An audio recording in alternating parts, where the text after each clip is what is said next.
నమస్తే, welcome to Prabhat news. ప్రముఖ క్రైస్తవ నేత ప్రసిద్ధ పాస్టర్ ప్రవీణ్ పగడాల మృతిపై క్రైస్తవ సంఘాలు ఆందోళన వ్యక్తం చేస్తున్నాయి. తొలుత రోడ్డు ప్రమాదంగా భావించిన ఆయన బంధువులు, అనుచరులు ఆయన ముఖంపై ఉన్న గాయాలను చూసి ఆందోళన చెంది ఇది ఖచ్చితంగా హత్య కోణంలో పోలీసులు దర్యాప్తు చేయాలని డిమాండ్ చేస్తున్నారు. 45 ఏళ్ల ప్రవీణ్ పగడాల కల్వరీ ఛానల్ ద్వారా క్రైస్తవ బోధనలను చేస్తూ అందరికీ తెలిసిన పాస్టర్గా గుర్తింపు పొంది ఉన్నాడు. రాజమండ్రి ఎయిర్పోర్టు నుంచి వ్యక్తిగత పనుల కారణంగా వెళ్లి తిరిగి వస్తున్న ప్రవీణ్ పగడాలపై హత్యాయత్నం జరిగినట్లు వారు భావిస్తున్నారు. హెల్మెట్ ఉన్నప్పటికీ ముఖంపై గాయాలు ఎలా ఉన్నాయని వారు ప్రశ్నిస్తున్నారు.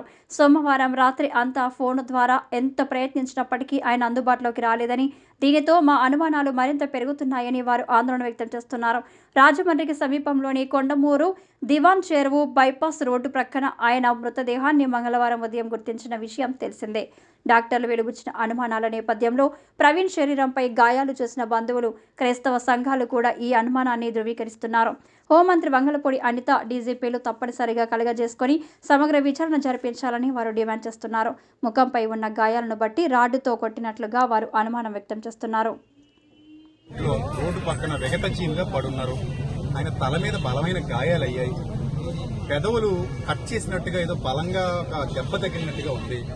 సో అది హెల్మెట్ పెట్టుకుని కూడా అంత దారుణంగా ఎలా అయిపోయారనేది మాకు అర్థం కాలేదు.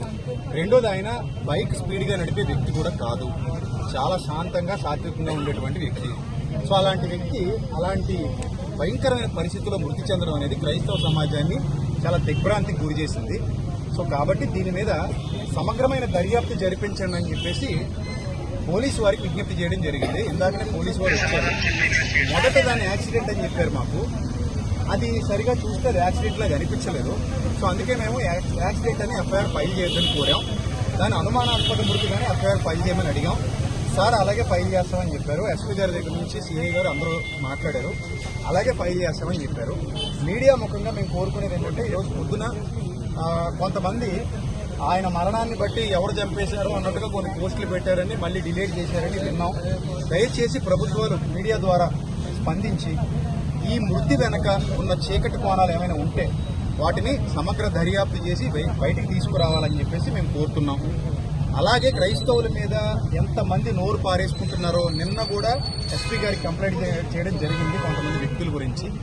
సో ఎవరి ప్రోద్బలమైనా దీని వెనక ఉందా, నిజంగానే యాక్సిడెంట్ జరిగిందా, ఒకవేళ యాక్సిడెంట్ జరిగితే అక్కడ ఏ ఆనవాళ్లు లేకుండా ఎందుకున్నాయి, బైక్ ఆయన మీద ఎందుకు పడిపోయింది, అది జారిపోయినట్టుగా ఎందుకు అక్కడ ఏ విధమైన మార్క్స్, టైర్ మార్క్స్ కానీ ఎందుకు లేవు, ఇవన్నీ మేము వ్యక్తం చేస్తున్నటువంటి అనుమానాలు.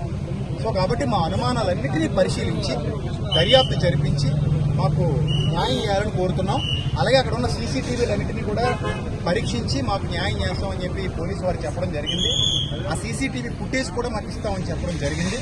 సో దీని మీద కూడా వారు చక్కగా కూలంకషంగా దర్యాప్తు చేసి ఏ విధమైన ప్రలోభాలకి గురి కాకుండా మాకు మీడియా వారు, పోలీసు వారు అందరూ కూడా మాకు సహకరించాలని మనస్ఫూర్తిగా కోరుకుంటూ మా క్రైస్తవుల ఆవేదన ఇది అని మీకు తెలియజెప్పుతున్నాం. సో అది ఇంతవరకు మాకు తెలియదు.